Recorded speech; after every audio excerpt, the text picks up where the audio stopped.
Hi guys, it's Stephanie from Stephanie's Garden at Taste and Sea Farm. I wanted to show you some of my starts I have going. It is kind of a warm day today. It's like 80 degrees. Anyways, here's my greenhouse that I built not too long ago. I shared a video a little bit about that. It's super simple. It cost me $5, not including scrap pieces and things like that I found. Anyways, I told you I'd come back and show you what kind of starts I've got going. It's getting a little too hot to have it closed, but at night it's still getting cool, like upper 30s, so I close it up and try to keep the seedlings warm. So in this tray here, I have a ton of Thumbelina zinnias. Zinnias are supposed to be a very good companion plant for vegetables.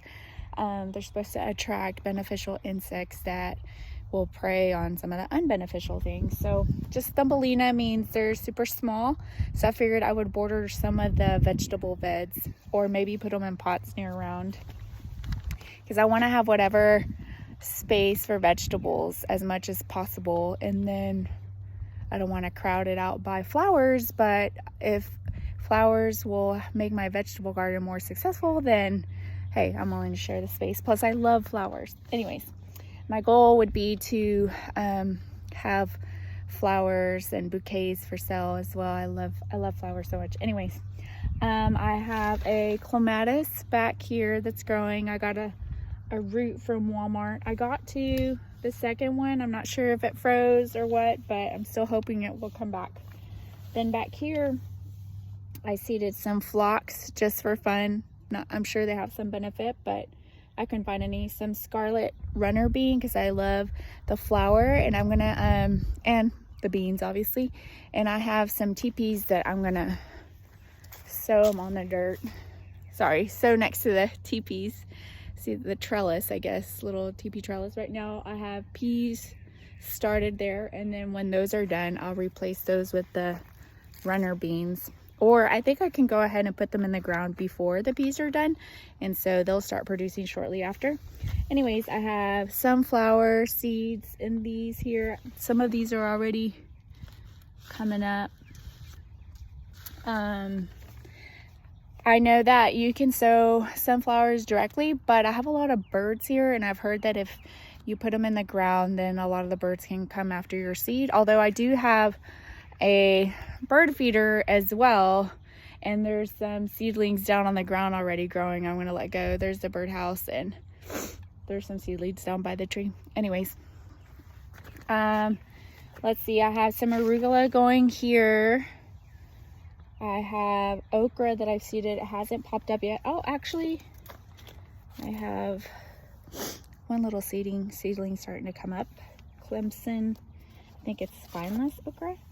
And then Tithonia, which is a Mexican sunflower. It has the best orange flowers. It's very common. You can find the seeds at Walmart, and they just bring in the most beautiful butterflies. I've never seen so many butterflies other than when I plant this. It's called Tithonia, or Mexican sunflower.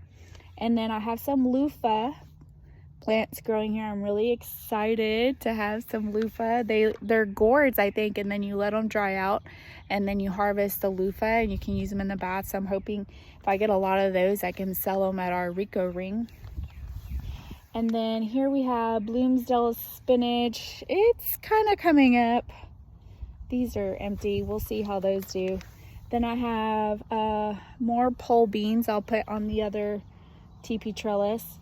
And then some phlox just for fun. Okay, and then Malabar spinach. This spinach, I'm not even quite sure it's an actual spinach, but it tastes like spinach. It's called Malabar spinach. I could be so wrong, y'all. Make comments down below.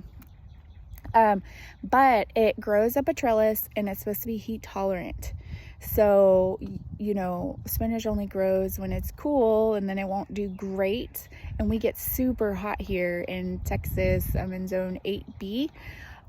Although this is my first year growing in Tyler, Texas, and apparently it's like super humid here in the summer. Anyway, more Thumbelina zinnias. And then over here, I have State Fair zinnias, this whole tray, because I'm hoping I can harvest them to sell at our Rico ring. Do y'all have Rico rings? Do you know what that is? It's kind of like a farmer's market, except there's no market fee, and you pre-sell on Facebook, and then your customers make comments with what they want, and then you Venmo them or use a pay app. And so it's really great because then you just take what you've sold from like 1 hour and then it's over and you go home. It's not like the whole hoopla of a farmer's market, which I love farmer's markets, but also you don't have to pay a farmer's market fee. So it allows us farmers that live kind of in the county where customers aren't going to come to us. We can come to the city in Tyler and sell those. So if you're in the city of Tyler or nearby East Texas, search on Facebook Nourish Rico ETX, which is East Texas. Anyway, let's see. I also have some watermelon.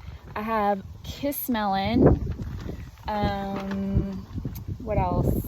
Some nasturtium, which I'm having trouble. They're not really coming up. I don't know if the seeds are bad, but that's supposed to be also really great companion plant. And then let me show you what else I have. I have winter sown, which I think I want to do a lot more next year, because look at this dill. Look how well it's doing. You see that? Have you, let me try to turn the light. Sorry guys, it's really bright. It's so pretty and lush. It smells good. Have you winter sown before?